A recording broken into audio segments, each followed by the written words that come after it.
무지하다라는 제목으로 말씀을 나눕니다.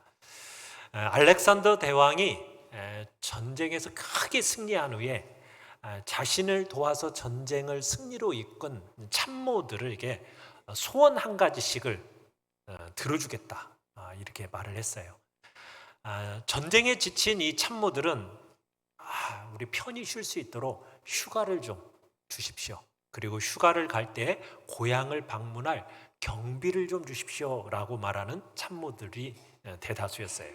또 어떤 참모는 저희는 집을 좀 주십시오. 집을 한 채 마련해 주십시오. 그렇게 요청을 했어요. 그런데 데닉이라는 참모가 한 사람이 있었는데, 이 참모는 알렉산더 대왕에게 이걸 요청을 했어요. 대왕이시여, 대왕이 정복하신 나라들 중에 하나를 내게 허락해 주십시오. 나라 하나를 달라고 요청을 한 거예요. 이 뜻밖의 당돌한 제안에 이게 이제 참모들은 너무 놀라서 웅성거렸죠. 그리고 알렉산더 대왕도 이게 역시 당황한 겁니다. 나라를 달라고 하니까. 그러다가 이 알렉산더 대왕이 이내 마음을 가다듬고 말을 합니다. 그래? 그럼 그대가 원하는 대로 내가 나라 하나를 주겠다. 그대가 나 알렉산더를 나라 하나라도 뚝 떼어줄 수 있을 만한 큰 사람으로 믿었으니 내가 그 호의를 베풀겠다, 이랬다는 거예요. 여러분, 믿음이라는 거, 그 사람에 대한 믿음, 그 믿음이 나라를 얻었어요. 그러니까 믿음이라는 것은 삶에 대한 어떤 놀라운 변화를 일으켜주는 중요한 요인이 됩니다. 믿음이라는 것은 어떻게 보면 거세게 밀려오는 운명에 맞설 힘을 주는 창조적인 에너지가 바로 믿음입니다. 자기 운명, 또 환경의 어려움, 이런 것들을 극복해내고 당대에 영향을 끼치는 많은 한결같은 사람들은 다 믿음의 사람들이었습니다. 우리가 보고 있는 이 느헤미야도 마찬가지입니다.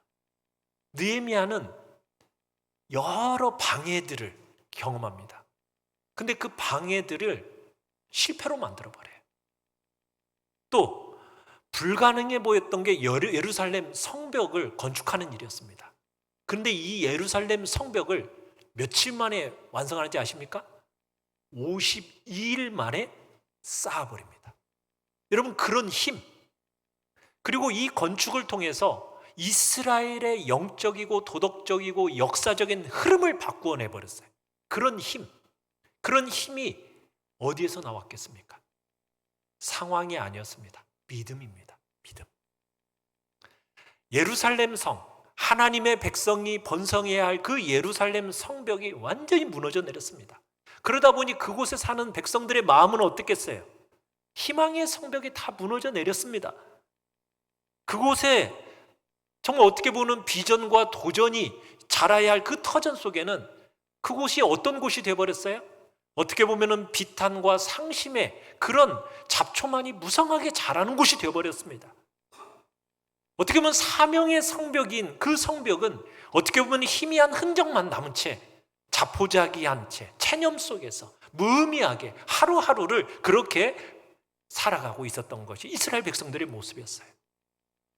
눈에 보이지는 않았지만 다들 성벽에 균열이 가 있었고 점차 허물어져가는 그 성벽을 바라보는 것이 오히려 익숙했어요. 오히려 황폐한 삶이 편안하게 느껴질 정도가 되어버렸다는 겁니다. 그러니 그것을 다시 세운다라는 것은 도저히 불가능해 보였고, 그런 것은 꿈조차 꾸지 않았던, 꿈을 포기해버렸던 것이 이스라엘 백성들의 모습이었어요. 자, 그때 느헤미야에게 필요했던 게 무엇이었겠습니까? 바로 믿음입니다. 우리가 지난 시간에 느헤미야는 그 예루살렘 성벽의 그러한 모습을 보고서는 왕 앞에 곧장 달려가서 자기가 왕의 술을 따라주는 술관원이니까 매일같이 보고 여러 가지를 함께 상의도 하는 그런 사람이었지만 왕에게 그런 얘기 하지 않습니다. 대신 어떻게 했습니까?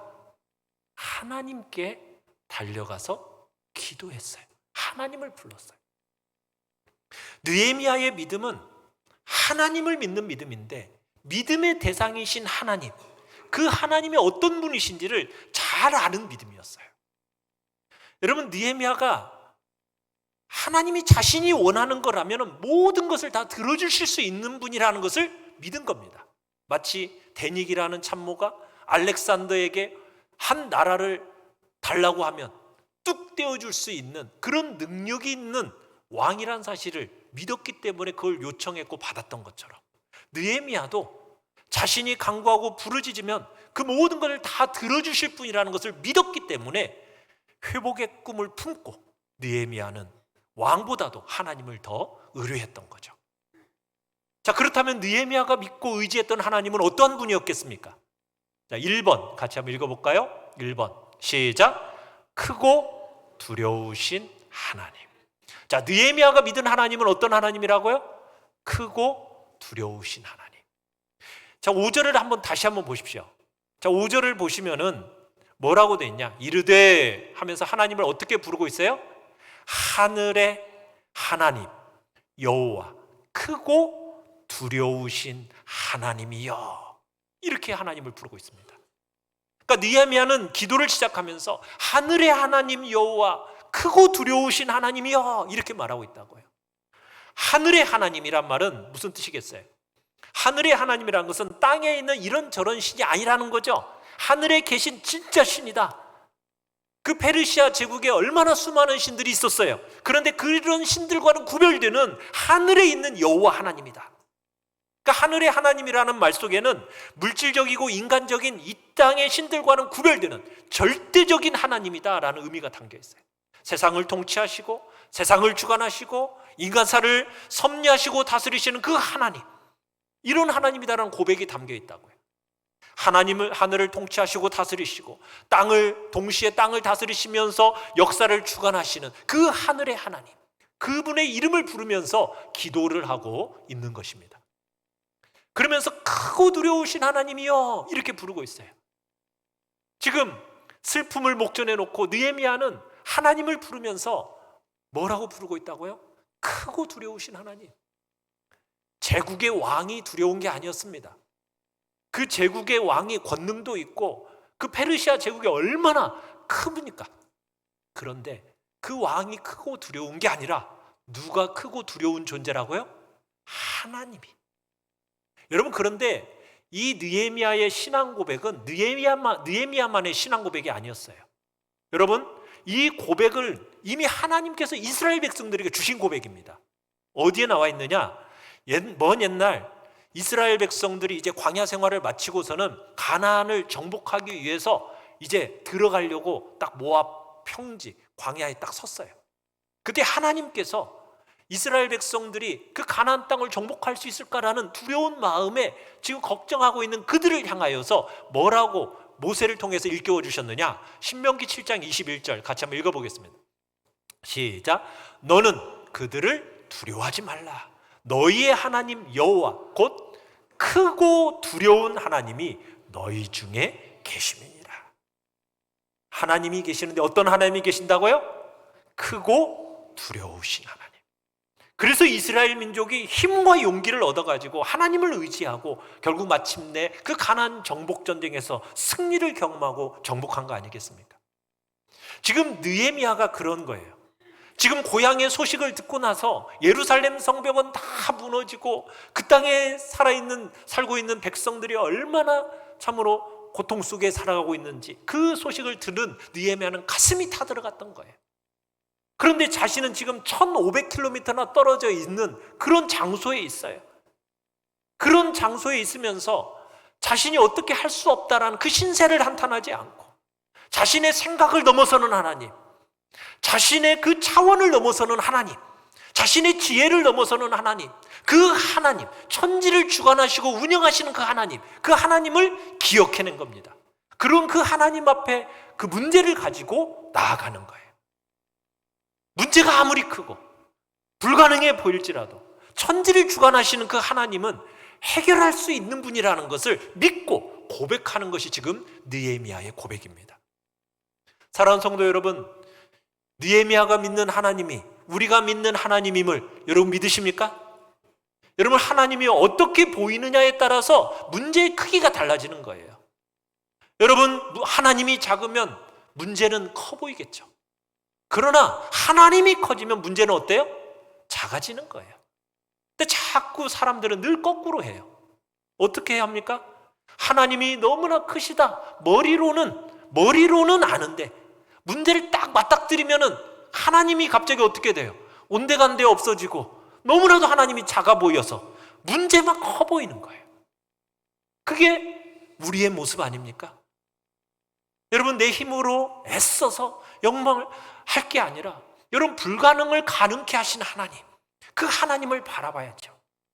문제가 아무리 커 보이고 해결의 길이 보이지 않아도 우리 하나님이 문제보다도 더 크시다라는 것, 그 문제를 능히 다스릴 수 있는 분이라는 것, 전능하신 하나님이라는 것, 여러분 믿으십니까? 이 사실을 흔들림 없이 믿기만 한다면 아무것도 문제될 게 없는 거죠. 여러분, 예수님께서 폭풍우가 치는 바다 위를 걸어오고 계셨어요. 그때 제자들이 유령인가? 막 두려워하다가 예수님이다 라는 것을 알고서는 그때 베드로가 뭘 요청합니까? 물 위를 걷게 해달라고 예수님께 요청을 하는 거예요. 나를 명하사 물 위로 걸어오게 하십시오.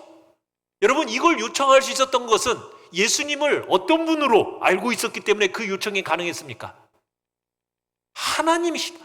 자연을 통치하시는 전지전능하신 하나님이시다. 그 사실을 베드로가 믿었기 때문에, 그래서 예수님께 요청을 했더니 어떤 일이 일어났어요?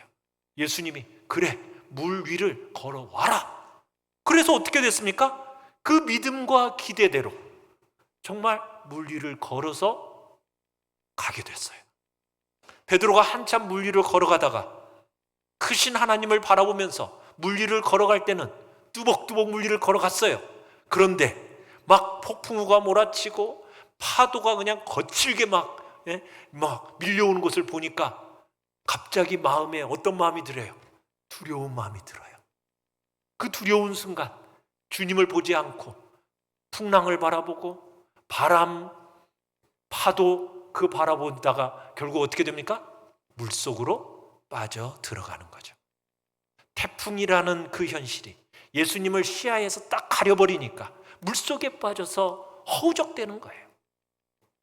사랑하는 성도 여러분, 문제 앞에서 하나님을 신뢰하지 못하는 것, 그건 믿음이 아니죠. 왜 믿지 못해요?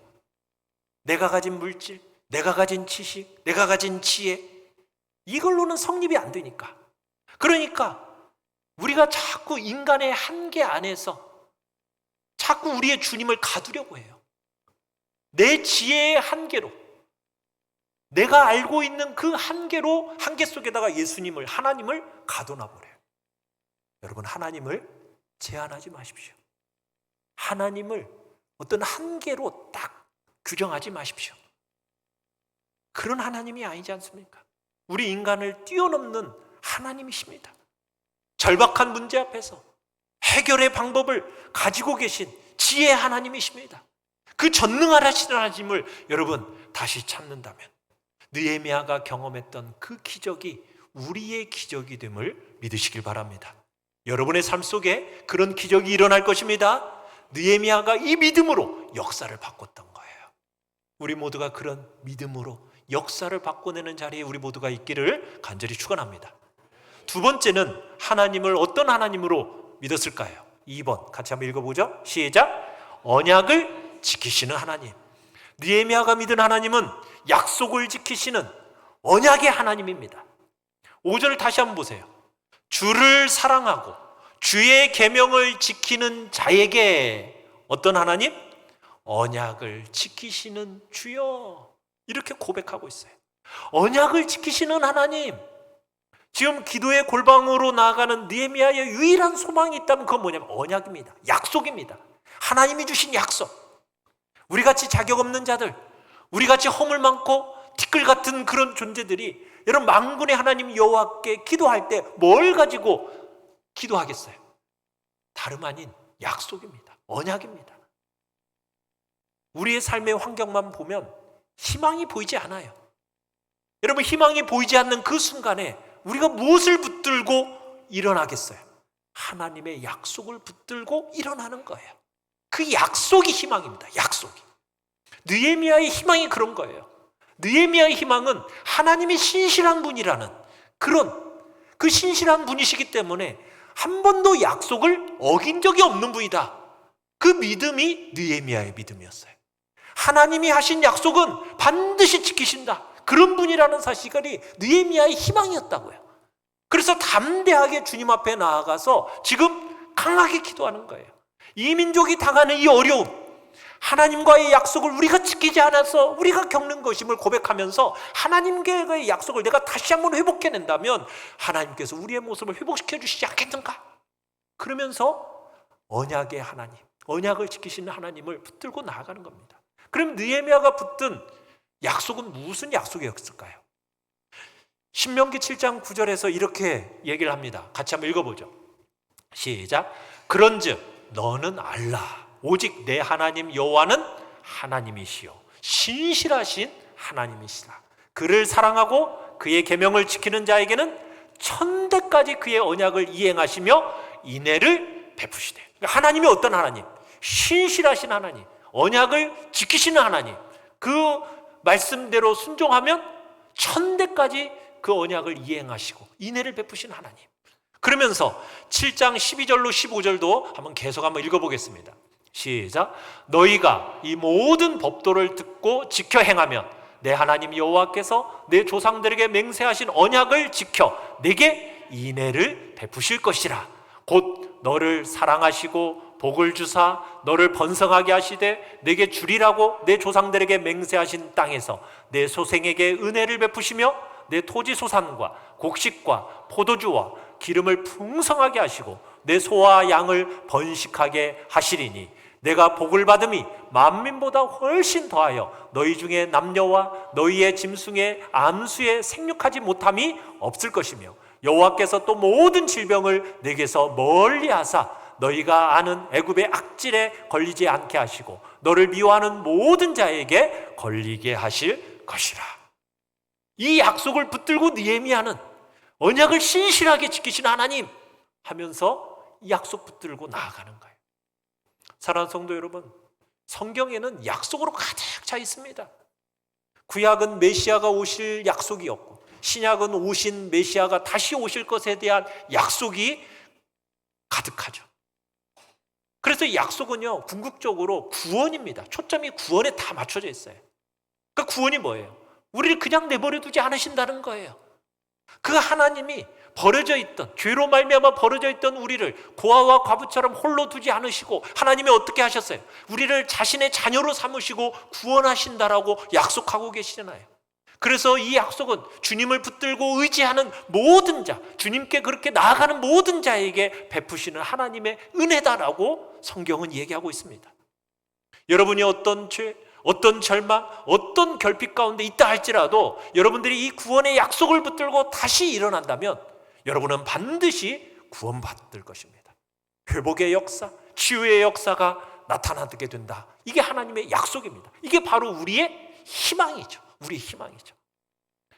여러분, 존 버년이 철로 역정이라는 책을 지었어요.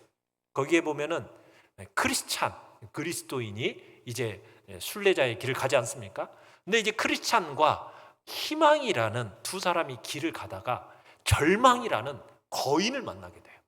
그래서 이 절망이라는 거인에게 붙잡혀가지고 의심의 성, 의혹의 성에 갇히게 되는데 깊은 지하 감옥에 갇히게 됩니다. 거기서 갇혀있어 도저히 빠져나갈 길이 없는 거예요. 막막한 현실에 놓이게 된 거예요. 그때 이 크리스찬이 가슴 속에서 무언가를 찾아냅니다. 그게 뭐였느냐? 열쇠였어요. 그 열쇠가 뭐냐? 약속이라는 열쇠. 약속이라는 열쇠였어요.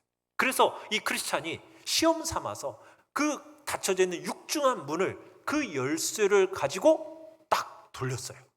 그랬더니 그 의혹의 성에서 닫혀있던 그 육중한 문이 열리는 거예요. 그리고 그 성에서 빠져나갈 때마다 계속 닫혀져 있던 문을 계속 그 열쇠를 가지고 열 때마다 나아갈 길이 만들어지는 거예요. 그래서 결국 성을 빠져나갈 수 있었다라는 것이 철로 역정에 나오는 이야기예요. 여러분, 여러분의 삶에 견고하게 부딪힌 절망의 성에 부딪혀서 정말 의심과 낙심이 몰려올 때 여러분 뭘 기억해내야 된다고요? 여러분의 가슴 속에 있었던 하나님의 약속을 기억해 내십시오. 약속을 믿는 자에게 베풀어 주시는 아름다운 구원의 손길을 여러분들이 경험하게 될 것입니다. 오늘 우리가 믿는 하나님이 어떤 하나님이십니까? 여러분이 저지른 죄 때문에 약속을 파기하는 분인가요? 아닙니다. 하나님께 부끄러운 일을 했을 때에도 여러분 나를 붙들지 않을까요? 아닙니다. 어떤 상황 속에서도 여러분들이 약속을 붙들고 주장하며 나간다면 하나님께서 축복과 함께 신실함으로 행하시는 분, 그분이 우리가 믿는 언약을 신실하게 지키시는 하나님이십니다. 그런 하나님 믿으십니까? 자, 세 번째 3번입니다. 시작. 긍휼히 여기시는 하나님. 느헤미야가 믿은 하나님은 긍휼의 하나님입니다. 긍휼의 하나님. 여러분 5절 다시 한번 보십시오. 뭐라고 되어 있어요? 긍휼을 베푸시는 주여 간구하나이다. 그러니까 느헤미야가 하나님의 이름을 부를 때 불렀던 긍휼의 하나님 아버지. 여러분 긍휼의 가장 대표적인 산물 중에 하나가 뭐냐? 바로 이 언약입니다. 언약. 약속이에요. 여러분 하나님이 여러분하고 약속을 맺을 수 있는 여러분들이 그런 깜이나 되나요? 여러분 미국의 트럼프 대통령이 여러분한테 찾아와가지고 저하고 조약 맺을까요? 여러분한테 말하시는 분이 있어요? 없어요? 없어요. 왜? 그런 깜이 우리는 안 되니까 그냥 지나쳐 버리는 거예요. 그런데 만왕의 왕이시고 만주의 주가 되시는 그 하나님이 여러분 자기를 낮추셔서 우리를 그 약속의 대상으로 삼으셨다라는 거예요. 얼마나 놀라운 일입니까? 그 약속의 대상으로 여겨주셨어요. 그래서 느헤미야는 지금 하나님이 자기 자신과 자신의 민족이 당하고 있는 그 괴로움을 구경만 하고 계시는 분이 아니라 함께 아파하시고 그 괴로움에 동참하시는 분이다라는 사실을 느헤미야는 알았던 거예요. 그래서 하나님을 어떤 하나님이요? 긍휼의 하나님으로 부르고 있는 거예요. 여러분 복음서에 가보면은 예수님과 하나님에 대한 특별한 표현이 있는데 원어로는 스프랑크니조마이라고 해요. 이게 무슨 뜻이냐면 긍휼로 마음을 움직여서 라는 뜻인데 이게 12번이나 신약 성경에 나와요. 여기서 스프랑크라는 단어가 내장이라는 단어거든요. 내장. 그러니까 이 당시에는 우리의 이 깊은 감정, 이 감정이 어디에 있다라고 생각했냐면 내장 안에 들어있다라고 생각했어요. 내장 안에 들어있다고. 그래서 주님께서 긍휼히 여기신다라는 것은 주님의 가장 깊은 내면 속, 그 내면 속까지 자신의 그 다다른 아픔과 고통으로 우리의 고통과 아픔에 참여하신다라는 그런 의미가 있어요. 여러분 긍휼에 해당하는 히브리어 단어는 라카밈이라는 단어인데 이게 무슨 뜻이냐면 하나님의 자궁 이런 뜻이에요. 무슨 뜻이냐면 하나님의 백성을 향해서 그 마음을 움직이실 때 하나님의 깊은 곳인 자궁까지 움직이시고 요동하시는 분이다. 이런 의미로 그런 단어를 쓰고 있는 거예요. 그러니까 주님의 긍휼이 얼마나 정말 깊고 강력한지 하나님의 자궁이 움직인다는 식으로밖에 표현이 안 된 거죠. 그러니까 하나님의 온유와 친절이 숨어 있는 거죠. 감정과 하나님의 감정과 정서와 열정이 그 거룩한 사랑 안에 하나가 되어 있는 겁니다. 하나님의 마음이 긍휼로 움직일 때 바로 모든 사랑의 근가 활짝 열리면서 거대하고 마르지 않고 담이 없는 그 하나님의 온유함으로 나타나게 된다라는 거예요. 하나님이 치유하십니다. 치유하시는데 어떤 식으로 치유하시느냐? 우리의 고통에 함께 동참하심으로 치유하십니다. 하나님의 긍휼이라는 것은 인간의 속성이 아니거든요. 하나님의 속성이에요. 그런데 하나님께서는 우리의 아픔을 그냥 보고 지나가시는 분이 아니라 우리의 아픔을 공감하시고 우리의 연약함을 함께 공감하시면서 자신의 아픔처럼 받아들이시고 그리고는 우리보다 먼저 나서시면서 그리고 우리의 아픈 마음보다도 먼저 구원의 방법을 펼쳐 보이시는 분, 그분이 바로 우리가 믿는 하나님이십니다. 어떤 한 목사님이 결혼을 했어요. 근데 결혼한 후에 이 첫 아이를 임신을 했는데 아이가 잘 자라다가 8개월 만에 사산하게 된 거예요. 그러니 그 후유증이 얼마나 크겠어요. 그죠? 네. 정말 첫 아이에 대한 기대도 있었고 또 아빠 엄마가 된다라는 기쁨도 있었고 또 아이를 향한 설렘도 있었고 그랬는데 이게 하루 저녁 사이에 모든 것이 다 물거품이 되어버린 거예요. 그러니 얼마나 육체적으로 정신적으로 영적으로 고통이 시달렸겠어요. 그 충격이 가라앉을 즈음에 갑자기 아버지가 심장마비로 또 돌아가신 거예요. 이게 한 달도 안 되는 그 시간 동안에 일어난 일이에요. 그래서 이제 장례를 치르니까 우리는 보통 그러잖아요. 장례 치르면은 어느 정도 좀 마음의 상처와 아픔이 좀 아물겠지 하겠지만 그건 아니죠. 장례 치르고 나면 그 이후부터 우리의 마음은 더 고통스러운 것이잖아요. 자, 그 지친 몸으로 집에 돌아왔어요. 그랬는데 정말 살아갈 용기가 생기지 않더라는 거예요. 그런데다가 교인들은 자신을 막 이렇게 흉보는 듯한 거예요. 얼마나 많은 죄를 지었길래 자식도 죽고 아버지도 죽고 이렇게 집안이 그렇게 풍비박산 날까? 그렇게 막 흉보는 듯한 그런 생각이 들었다라는 거예요. 그러니까 예전에는 힘든 일이 있으면 그런 성도들한테 목사로서 뭐라고 했겠어요? 하나님은 자비로운 분이십니다. 포기하지 마십시오. 기도하십시오. 그렇게 했는데 자기가 직접 당하고 나니까 어떻게 된 거예요? 이게 내가 인생을 살아갈 근거를 못 찾는 거예요. 하나님이 자비로운 분이라는 게 느껴지지 않더라는 거예요. 마치 자신이 비 오는 날 길바닥에 정말 버려진 신문지 같더라는 거예요. 조각조각 난 정말 찢겨진 신문 조각 같다라는 그런 생각이 들더라는 거예요. 그러다가 어느 날 새벽 기도 시간에 잠이 들었대요. 기도하다가 잠이 든 거죠. 근데 꿈속에서 자신이 아버지 장례를 치르는 그곳에서 조문객을 자기가 맞이하는 그런 모습을 봤는데 자신의 곁에 딱 예수님이 서 계시더라는 거예요. 그 예수님을 보는 순간 하나님께 가득 쌓였던 그 분노가 사그러들더래요. 그리고서는 숨통이 조금 트이는 듯한 기분이 들더래요. 그래서 하나님께 이렇게 고백했대요. 하나님, 제가 받아들이겠습니다. 근데 하지만 이해할 수가 없어요. 이해가 안 돼요. 이제 그러고서는 또 얼마 지나서 또 새벽에 여전히 의문은 남아있고 또 희망은 잡히지 않는데 그 새벽 기도 시간에 또 이제 기도하다가 갑자기 마음속에서 네 팔을 한번 꼬집어봐라 하는 음성이 들려서 팔을 한번 확 꼬집었대요. 그리고 어떻게 했어요? 아픔의 신음소리를 낸 거죠. 그러니까 아프냐? 근데 소리가 어디서 나오지? 그 음성이 들려더래요. 그래서 그 순간 머릿속을 스쳐 지나가는 하나의 말씀이 딱 떠오르더라는 거예요. 그 말씀 뭐냐? 그리스도는 우리의 머리요 우리는 그 몸의 지체라. 이 고통은 나 혼자 당하는 고통이 아니었구나. 창조주이신 하나님과 함께 당하는 고통이었구나. 그 깨달음이 오더라는 거예요. 그래서야 하나님의 긍휼, 하나님의 위로가 밀려오기 시작하더라는 거예요. 아무도 나를 이해하지 못한다고, 아무도 내 위로움을 알지 못한다고 생각했었는데 그 무너져 내려진 그 자신의 희망을 헤아려줄 사람은 아무도 없다라고 생각했었는데 하나님은 알고 계셨다라는 거예요. 아시기만 한 것이 아니라 무너져 내린 자신의 희망을 어떻게 해요? 함께 그 옆에서 더 큰 아픔으로 우리 주님은 쓸어내리고 계셨다라는 거예요. 그걸 딱 아는 순간 자신의 삶에 변화가 찾아오더라는 거죠. 사랑하는 성도 여러분, 힘든 일이 있으십니까? 어려운 일이 있으십니까? 그럴 때마다 우리가 위로를 받는 것은 하나님의 긍휼입니다. 긍휼.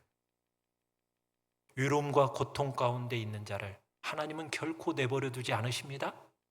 여러분과 함께 하십니다. 여러분의 이름을 부르실 뿐만 아니라 여러분의 눈에 그 눈물과 절망, 그 깊은 의미를 우리 주님이 다 끌어안으시고 그리고 함께 그 고통을 겪고 계신다라는 것 믿으십니까? 느헤미야는 이 하나님의 긍휼을 안 거예요. 비참한 가운데 고통스러운 마음 가운데 있는 그 이스라엘 백성들, 그런데 하나님은 버리신 것이 아니라 그 고통 가운데 함께 동참하고 계신다는 것을 알고 믿었기 때문에 하나님께 그 불가능한 일을 요청하고 간구하고 있었던 거죠. 하나님, 이 백성의 성을 회복시켜 주십시오. 주님은 하실 수 있습니다 라고 하면서 강렬하게 기도하고 그리고 그 지속적으로 기도했던 거예요. 여러분, 에레미야 애가에 보면은 에레미야가 3장 19절로 23절에 이렇게 얘기를 하고 있어요. 같이 한번 읽어보죠. 시작. 내 고초와 재난 곧 습과 담즙을 기억하소서. 내 마음이 그것을 기억하고 내가 낙심이 되오나 이것을 내가 내 마음에 담아두었더니 그것이 오히려 나의 소망이 되었사옴은 여호와의 인자와 긍휼이 무궁하심으로 우리가 진멸되지 아니함이니이다. 이것들이 아침마다 새로우니 주의 성실하심이 크시도소이다. 아멘. 여호와의 인자와 자비가 뭐하다고요? 긍휼이 무궁하십니다. 사랑하는 성도 여러분, 여러분의 눈앞에 보이는 것이 그냥 잡초만 부상하게 보여지십니까? 그로 인하여 좌절과 낙담만이 가득 차 있습니까? 시대를 봐도 민족을 봐도 또 별 다를 바 없는 그런 답답한 마음, 정말 변화가 있어야 되겠다고 생각은 했는데 여러분, 그게 간절한 소원일 뿐 실제로 불가능하다라고 생각되어져서 포기하고 있는 것은 아닙니까? 여러분, 우리가 믿는 하나님이 어떤 하나님이라고요? 그 하나님을 한번 우리가 생각해 보십시다. 우리가 믿는 하나님은 전지전능하신 하나님이십니다. 능력의 하나님이십니다. 나를 도와줄 능력이 있으시고 나를 도와주려는 의지도 갖고 계신 분이 하나님이심을 믿으시길 바랍니다. 그리고 언약을 신실하게 지켜가시는 하나님, 약속을 붙들고 기도하는 사람, 그 사람이 어떤 죄를 지었더라도 어떤 상황 속에 있더라 할지라도 하나님은 구원하시는 신실하신 하나님임을 믿으시길 바랍니다. 하나님은 우리의 죄의 아픔을 느끼시고 그리고 십자가에서 우리의 죄를 대속하신 긍휼의 하나님이십니다. 그 주님을 우리가 다시 한번 바라보십시다. 그 주님의 전능하심, 주님의 약속, 주님의 긍휼히 여기시는 마음 여러분 보이시나요?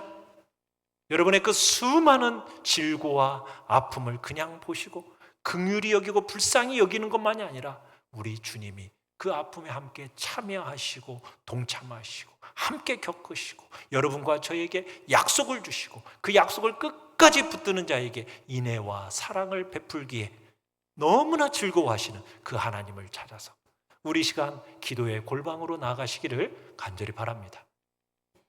내일부터 특별 새기도 있어요. 네, 기도하십시다. 네. 여러분들이 이 자리에 나오실 수 없으면 유튜브 방송도 하니까 그 시간에 여러분이 있는 자리에서 기도로 나아가십시오. 네. 그럴 때 느헤미야가 경험했던 그 놀라운 기적의 역사를 여러분들이 다시 한번 보게 되고 이루어질 것입니다. 우리 시간 같이 찬양하며 기도합시다.